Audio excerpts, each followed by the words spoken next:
guys, welcome back to our channel.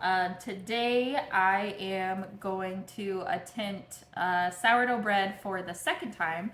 I will put a picture in. I did not actually video any of my first one because it was a brick. You could probably throw it through a window. So I'm trying a different recipe this time. Hopefully it works out a little bit better. Shout out to our friend Val for the sourdough starter. It's been working great. I tried to start my own. It probably was about a year ago and it was a huge failure. So this was super great and yeah. All right, I am going to test out a different gluten-free sourdough bread recipe. Like I said, the first one did not turn out super great. It was very hard. It probably wasn't the recipe. It was probably me, if I'm going to be honest. But I'm trying a different one. I will link the video I'm following down in the description. All right, so we're going to start with 440 grams of gluten-free flour. As you can see here, I've got my scale all ready. I found that using a scale is much easier when baking versus using cups personally. I've actually really liked doing it this way.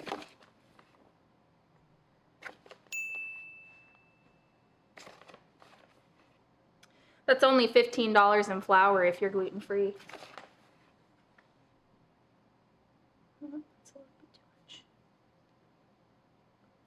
All right, and then we're gonna move on to only 5 grams of xanthan gum.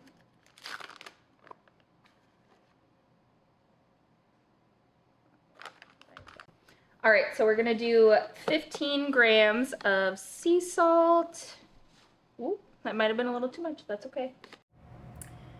And now I'm gonna add 200 grams of active starter. I fed this one this morning, so you can tell it's all nice and active now after work.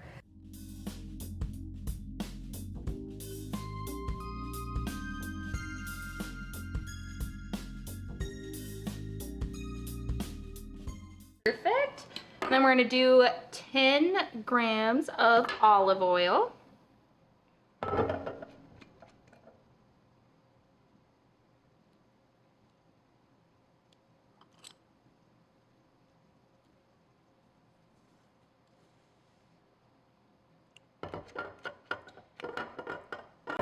And then 360 grams of water.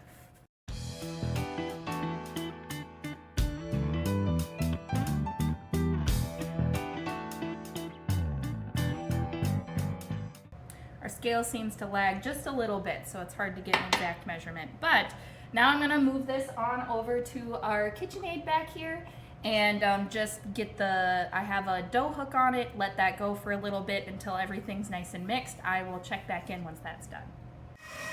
All right, I'm checking back in here. I've got my KitchenAid going and it's mixing. With this one, I probably will need to scrape down the sides a little bit, so that's why I've got my handy spatula going. So yeah, we're just gonna let this go for a little bit and I'll show you the finished product once the whole dough has come together.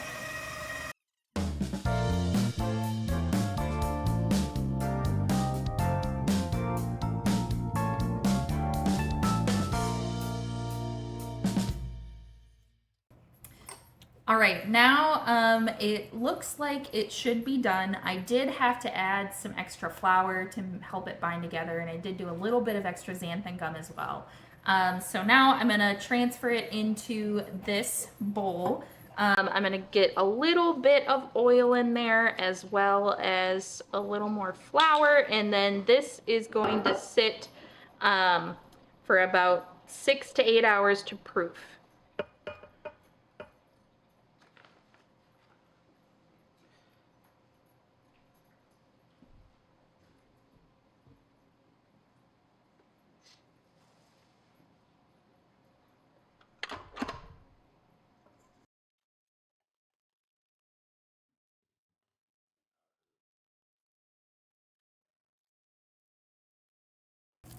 All right, so now we have this guy all ready to sit in a warm place.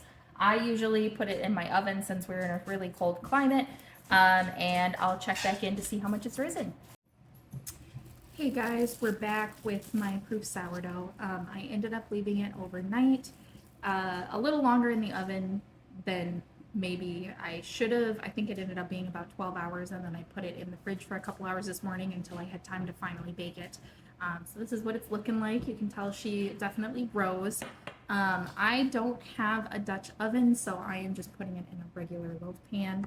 So I need to oil and flour this quick.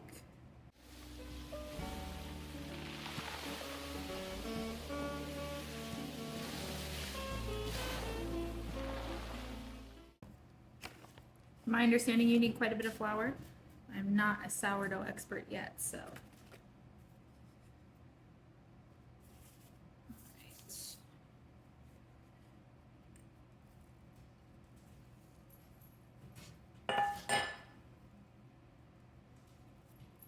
Hopefully she is not overproofed. I've heard that that can be a thing too, but again, I am not an expert. All right, so now I've got her in my loaf pan and I'm gonna score it. Do you have to do this? I don't know, but this is what I see everyone doing. So there she is, and I will check back in when she's done. All right, I am done. I am gathering that I think I need a Dutch oven for these. The recipe that I was following used a Dutch oven, and this looks better than my first try, but I'm a little concerned that I overdid it. I think from everything I've seen, your internal temp of bread is supposed to get above 200, and it took me probably an hour and a half to get there instead of the, what I looked up was like 45 minutes. So I also heard you're not supposed to do this. Sorry, my dog moving. I also heard you're not supposed to do this, but it's hot and I just want to see if it worked out, so I am going to cut into it and we'll find out together if this is another failure.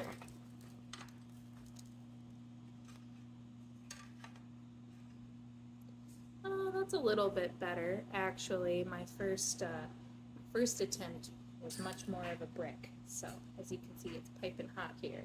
So I'm going to let that cool, and I'll let you know how it tastes later.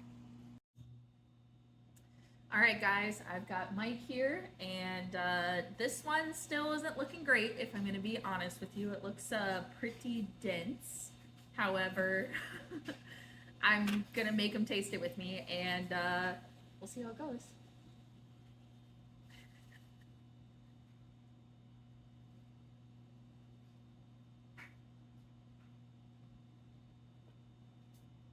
That's not that bad.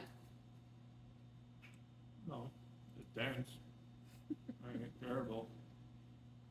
This is better than the last one I cooked, I will say that. I need to try again, and I think my next step is a Dutch oven, because that's, I think, part of my problem. The outside seems to get way too crispy for the inside, but we're getting somewhere. This is a step forward. So anyways, like and subscribe if you want to watch me on my sourdough journey. I'm sure there's a lot of you doing the same thing, where it's just trial and error, and hopefully this makes everyone not be afraid to try, at least, because like I said, my first loaf was pretty bad. This one is still not great, but it's better. So